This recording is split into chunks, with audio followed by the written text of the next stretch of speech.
Well, for unto us a son was born and a child was given, and the government shall be upon his shoulders, and his name shall be called the Wonderful Counselor, Everlasting Father, the Prince of Peace. Them call him Lij Tafari. When he was born, rain fall from sky.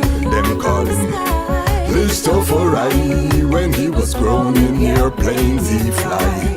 They call him Lij Tafari. Lion break the chain, weep not, don't cry. Them call him Lij Tafari. Read the Revelation chapter 5 verse 5. Then born near the city of Harar, the inspiration for Bob Marley's guitar. People crowd him like some big superstar. It no matter if England or Cote d'Ivoire.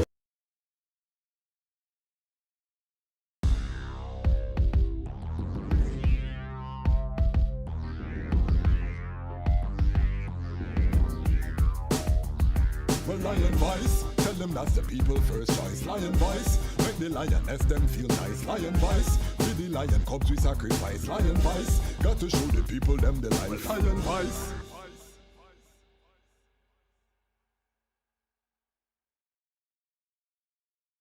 Greetings in that divine name of His Imperial Majesty, Emperor Haile Selassie I. Glory and honor in the name of his chosen Queen, Empress Waziri Menen. My name is Kwasi Bonsu, aka the Dejazmatch Kwasi, aka Ras Kwasi, aka the Reading Ras, aka the Pan-African Happy Man. I'm an entertainment attorney, I'm an artist, I'm an author, I'm an actionist, and today I sit before you as the host of the Lion Voice vlog. And today it's an extra special blessing, because today, while you're watching this, marks the 130th anniversary of the birth of Lidj Tafari, who would become His Imperial Majesty Emperor Haile Selassie I. So first and foremost, I just want to greet all of my Rastafari family, all my brethren and my sistren globally, and just say heart of love on this momentous occasion. Right now, as we speak, Nyabinghi Isis are being chanted around the world. Reggae stage shows are underway in other regions. So it's celebrations across the world, and this day is just a testament to some of the impact that the birth of Lij Tafari has had on the planet Earth. Think about the burst of positive energy as the Nyabinghi 1-2 goes up through creation. Think about the positive energy at the reggae shows that will be happening this evening on this momentous occasion. This is a day for celebration to my non-Rastafari family. Today is a special episode of the Lion Voice vlog. I'm going to go into the history of the birth of Lij Tafari in just a moment. As we did in the Emperor Theodros episode, I got some messaging. A lot of the item enjoyed that history, so we're going to do a lot more of those character studies and histories of figures. We'll start with the Haile Selassie's Ethiopia book and go through some of the central figures in that book, and then we'll work our way to other African history, Ethiopian history, as we continue the journey. But this is a special episode because this episode is all about the 130th anniversary of His Imperial Majesty Emperor Haile Selassie I, the birth of that baby boy Lij Tafari. So first, some of you may ask who are not Rastafari, why you Rastafari can celebrate, but why should we care about something like this? And first, I just want to say, without this day, without the birth of Lij Tafari, there would be no Rastafari movement. There would be none of this global burst of positive energy. This coming together that is happening on this day would not happen. Let's look at the impact that Rastafari has had on the world so far. One of them, locks are now widely accepted throughout the world, particularly in black culture, but you see people with locks. When Rastafari brethren and sistren in Jamaica were looking at the newspaper and seeing the Mau Mau revolution in Kenya, and you had elders like Ras Tafari and the Sons of Thunder, Youth Black Faith, that would look and see these, and this is in the 1950s, and they decided in solidarity to grow their locks. Also looking in the biblical aspect and seeing the vow of the Nazarene in Numbers, and seeing that the growing of locks has always been a part of the tradition of the Hebrew, the African Hebrew. You know, locks has always been a part of black culture going back to the ancient time. And even in the Ethiopian Orthodox Church, you have the Bahatawi priests who are, you know, essentially a monastic tradition of the Ethiopian Orthodox, and these brethren grow locks and have been growing locks from that time. So locks has always been part of our tradition. But in terms of spreading it globally, the Rastafari brethren and sisters, particularly out of Jamaica, have been responsible for taking locks to the mainstream. People like Bob Marley have to get a lot of credit, because the image when people see people with locks is still Rastafari. And as a testament, when you go to Africa and you have locks, anywhere you go, people will say Rasta, whether or not you are Rastafari. So that image is indelibly burned into the mark. So Rastafari brought forward that ancient way of our knowing of ourselves as African. Because remember, before humanity and mankind went to the barber, you're born naturally. Your locks is a natural part of the natural man. Sister Kalanji has a song, Them I Wonder, and he says, we remind them so much of who they are supposed to be. Why did he say that? Because if you allow yourself without going to the barber, without worrying about these things, you are naturally already Rastafari. You have to make a conscious decision to alter your feature from Rastafari image. So that's one of the impacts at Rastafari movement. And again, that would not have happened. These brethren were inspired by Lij Tafari, Rastafari, His Imperial Majesty Emperor Haile Selassie I. So that's one. Another impact, we see now cannabis is enjoying a resurgence around the planet, where people are looking into the scientific properties.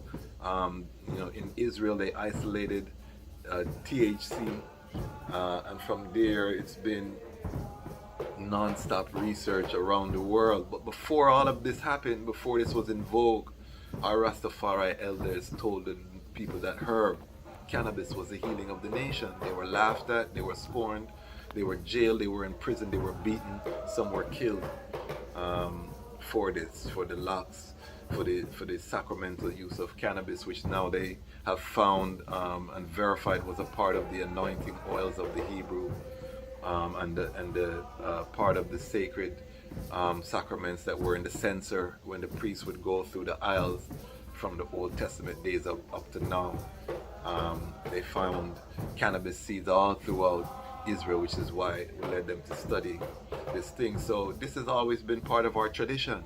In ancient time up to modern time, in China it was used as a medicine. Around the world the ancient peoples used this plant.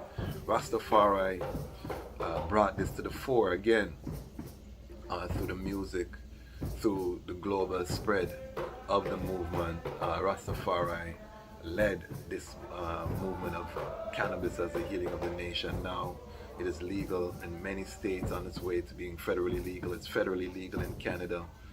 We see many countries of the world, Uruguay, other countries that have now begun legalizing. Even Jamaica has a medical cannabis regime. All of this was on the back of the Rastafari movement. And so, again, none of this is possible without the birth of Lij Tafari, providing that divine inspiration for brethren and sisters to have an anchor and an example to rise. Another example would be the ITAL, the vegan diet that is out there. And ITAL and vegan are different. ITAL is a higher standard than vegan. which is plant-based but can be highly processed, high sugars and different things. Whereas ITAL is in the natural state, using the natural whole foods to create delicious foods. Coconut or iconut is a essential part of the ITAL cooking, for seasoning flavor, natural flavors. But this plant-based levity, which we contend a lot of the early hippies used to travel to Jamaica and were inspired by their interaction with Rastafari elders, and they would go to places like California, and this is where the culture really spread. So the ITAL is now, people used to laugh again at Rastafari for this and think that they were crazy. Now their doctors are telling them plant-based, and plant-based is widely accepted as something. Vegan now is coming into the mainstream. So this is another impact. You even have slutty vegan right now, and big up Sister Aishel, one of our Rastafari family here in Baltimore. Her daughter is the owner of that establishment.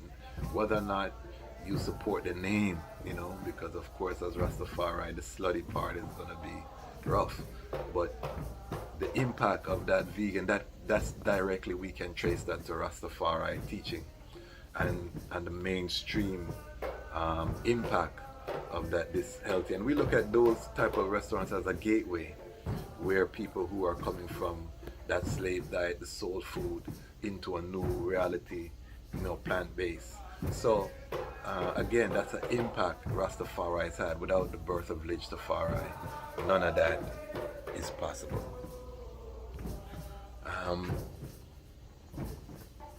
Another impact, repatriation or repatriation. I was reasoning with a sister of mine and saying repatriation because that's how we say it in Jamaica, but in the proper English it's repatriation. So just putting that out there. But this was a chant that Rastafari championed. As many of you know, I'm back and forth between Ghana. I am a live witness to tell you today that repatriation is in effect. Just stay at the Ghana airport and you will see the diaspora is coming in. Just look at the price of goods and services in the construction industry. Just look at the real estate market in Accra and in the greater Accra area, if you want to ask yourself whether or not repatriation is a reality. Rastafari championed this, planted the seeds, again through the music, to make this something that was in the consciousness of black people, part of the Pan-African movement, carrying on that tradition of Marcus Garvey. This was one of Rastafari's goals, and Rastafari continues to chant repatriation. We want more, but trust me and believe that Rastafari will be providing a major part of the soundtrack for this repatriation that is underway. We're getting ourselves in order, but trust and believe, people, some powerful music is going to be coming from our Rastafari brethren and sisters within the creative industry as this repatriation unfolds. But it has begun. Rastafari were the prophets who continue the tradition of Marcus Garvey to chant this repatriation to the world. And how did they do this? It was by the global spread of conscious reggae music. Rastafari is responsible for reggae going global. The Wailers, Black Uhuru, so many different groups, Israel Vibration, Culture. There were so many that paved the way and blazed the trail. Burning Spear. These brethren were playing stadiums. These brethren paved the way for the global spread of conscious reggae music, so that it's associated, reggae itself is associated with Rastafari, although they're very separate and distinct. Reggae being a tool that Rastafari used to spread the knowledge. However, reggae is also something that come out of a Rastafari vibration, because from Rocksteady, reggae is also built off of the 1-2, the Nyabingi, slowing things down, taking it on that 1-2 journey. So reggae and Rastafari are very intertwined in that sense, although you have reggae music that is not Rastafari and many Rastafari that do not deal with reggae. So, but we cannot deny that Rastafari is responsible for the global spread of conscious reggae music. And for many Africans, reggae music is the first introduction that they have to Pan-African philosophy that brings them larger than just their tribe affiliation. When they hear Bob Marley, Africa Unite, or Burning Spear, or Culture, or many of these others, Peter Tosh, no matter where you come from, as long as you're a black man, you're an African. When they hear these songs, this is where the philosophy and the seeds are planted. This is where Rastafari power, not by the pointing of a gun. And Rastafari is one of the few faiths that has not been spread by physical conquest of other peoples, but strictly through the word, sound, and power, and that's largely through the conscious reggae music that Rastafari has spread around the globe. Another impact is that black people and the world in general is aware that Babylon is a reality. One time, people used to trust the government implicitly and sometimes explicitly. Now, when Rastafari is born in Babylon, born in the government, because we're in the information age, a lot of the information is now out there on the internet, so it's just a matter of you seeking. So it's not just a Rastafari born in something and you don't have any way to verify what they're saying. But this new world order, the global reset, all of these concepts that are now becoming aware to those people who search. Rastafari has been exposing these things from that time, burning Babylon unquenchably. Before the Vatican ever was revealed to be the largest agency of pedophilia that has been recorded, organized. And I'm not saying that to attack any religion, we're just stating facts that came out. Rastafari was born in the Vatican system, being established on the throne of David and questioning the authority of a throne of Peter and who set up this throne of Peter. So all of those things Rastafari did, burning Babylon, burning Buckingham, whose museums are full of stolen goods. All of these things were not popular, and people were persecuted, people were killed, people were ostracized from their families for doing this.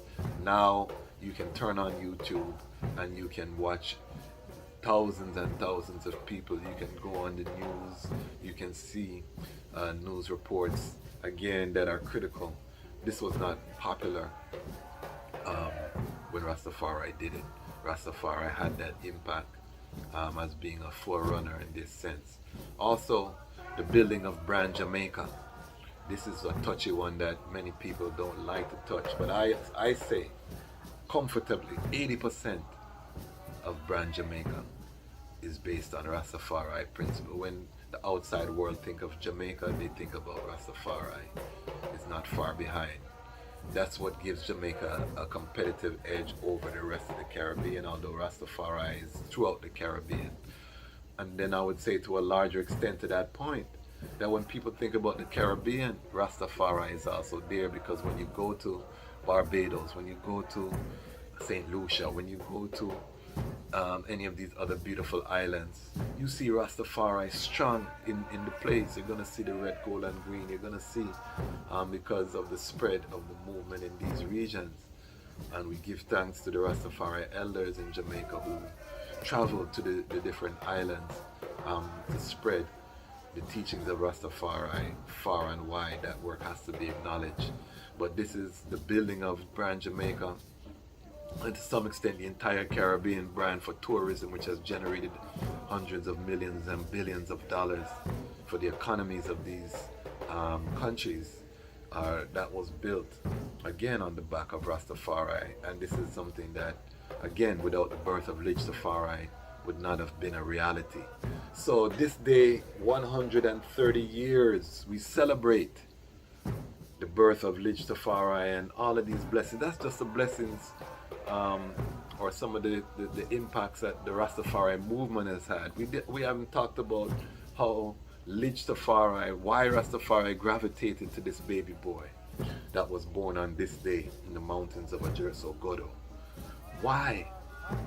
The question can be answered if we look very quickly at some of the impact that Lij Tafari had himself on the world. You know, aside from the birth of the Rastafari nation, because now it's evolving past just a movement into a literal nation without borders, you know, stretching as far and wide on every continent. But adhering to the principles of this man. And why this man?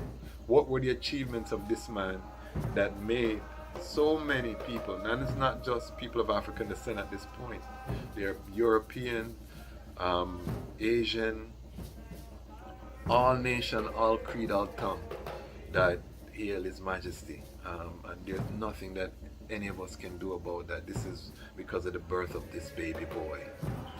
Why, again, do we ask?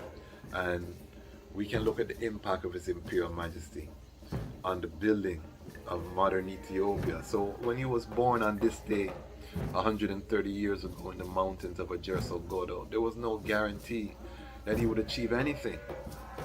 And we'll talk about the miracle of his birth shortly. But him ascending the throne, going through all of the obstacles in Ethiopia, shows the type of character, speaks to the legend, speaks to the power and the might of destiny in shaping the path for this baby boy that was born on this day in the mountains of Ajerso Godo. The things that he did once he ascended, the ending of slavery in Ethiopia, the institution of slavery. Remember that Ethiopia is the cradle of humanity and where slavery began, which African slavery was more akin to indentured servitude than chattel slavery. We want to make this distinction very clear. But slavery was live and well in Ethiopia up until the time of His Majesty. Menelik had made efforts to end the trade, but it was still very much alive. In 1920s, His Majesty put in place legislation against slavery to cut the trade, set up infrastructure to execute, to actually go after slave traders within the realm. These were things that he did. Having Ethiopia end centuries-old isolation, traveling to Europe, having Ethiopia admitted into the League of Nations. This was part of his legacy. Again, not just being a local legend or a regional legend or a national legend, but stretching out, playing on the world stage for all to see, for all to judge. He did do that. And that League of Nations move set up the judgment of the nations that would come in 1931 at the League of, 1936 at the League of Nations. To judge them, he had to be a part of that. This is history and facts, although it sounds like prophecy. And this is the beauty of the impact. The first thing he did when he ascended the throne as the emperor is to put restraints on his own power by granting Ethiopia's very first constitution, creating a constitutional monarchy. You know, who does that? The King of all kings, the conquering lion of the tribe of Judah does that.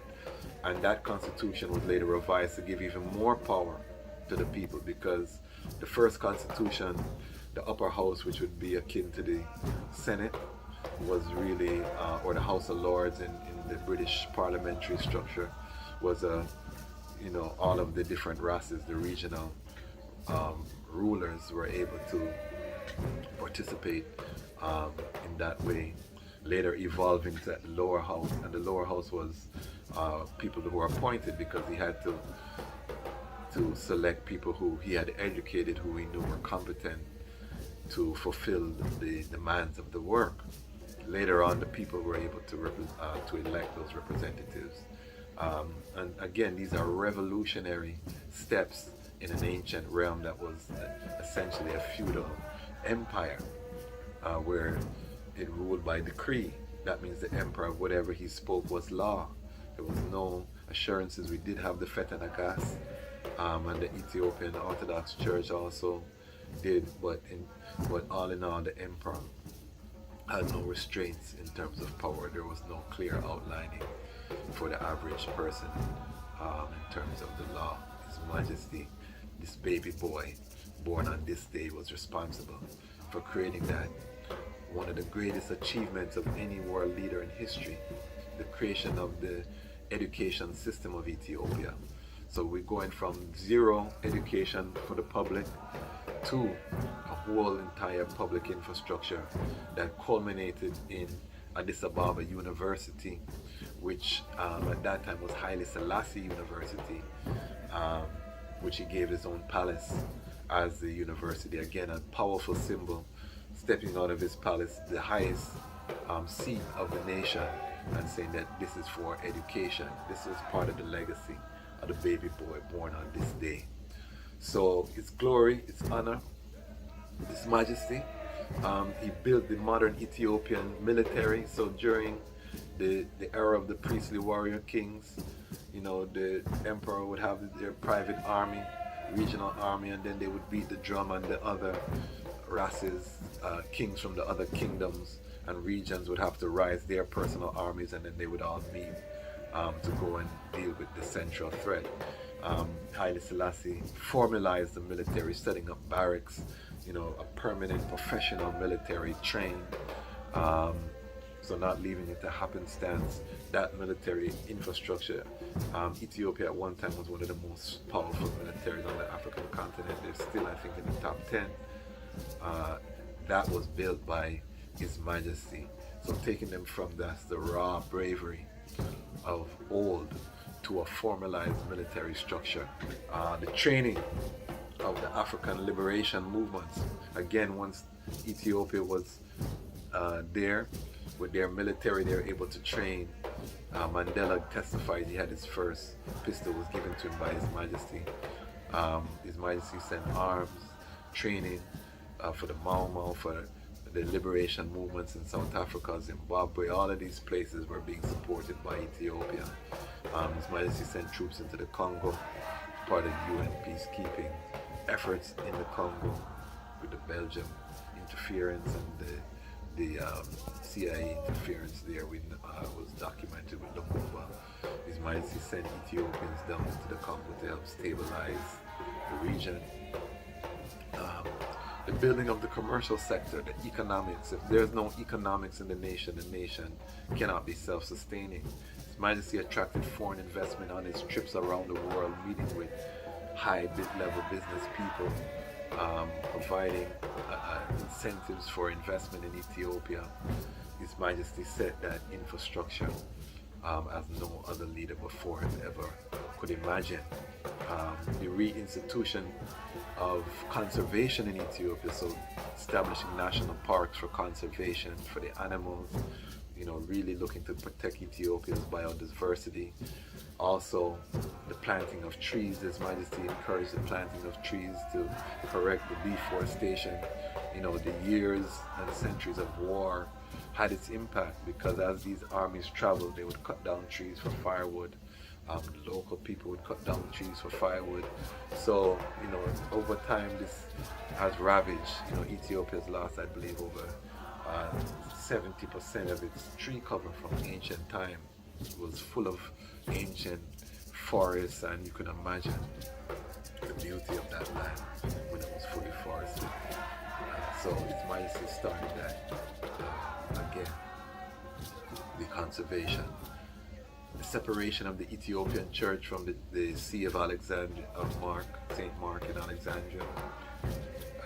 So Ethiopia used to be a branch of the Church of Egypt, the Coptic Church, and so the archbishops had to be sent from Egypt. This caused a lot of problems in Ethiopia, because only the archbishop could consecrate the different bishops for the region and all of these things. So if he died, they had to wait.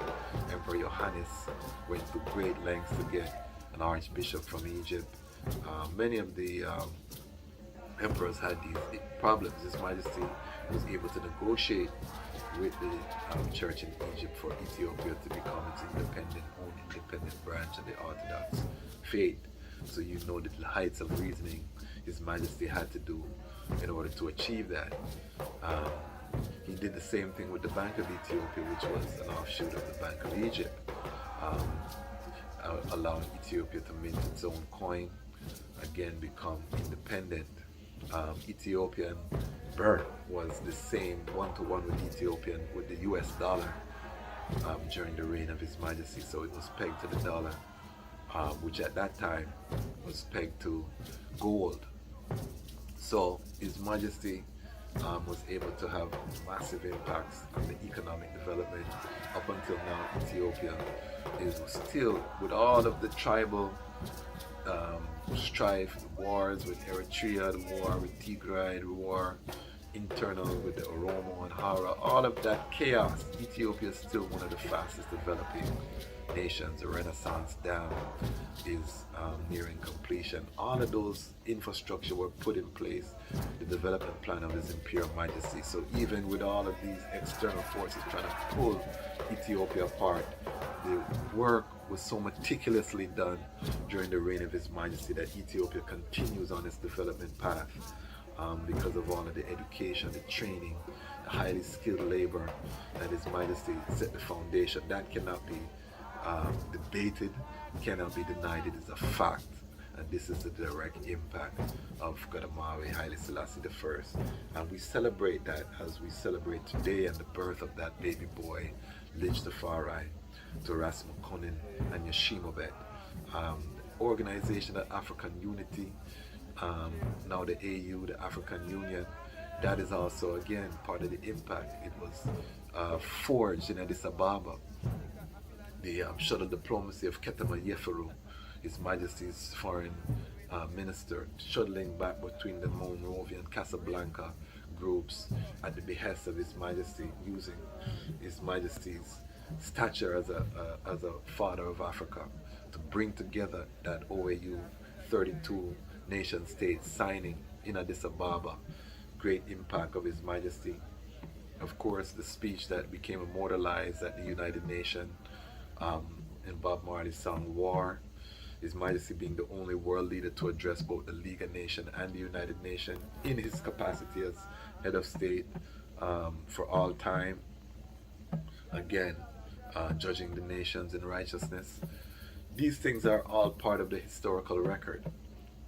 But now I want to go to the story of Lij Tafari. We might have to make this a two-part series because I can see that there's a lot of information. But again, it's a blessing, this 130th anniversary of His Majesty coming, and we are going to just continue with the story of Lij Tafari. So, to paint the picture of Lij Tafari, we have to jump in the time machine, the Lion Voice time machine, and return to Ethiopia in 1892. Lion Voice.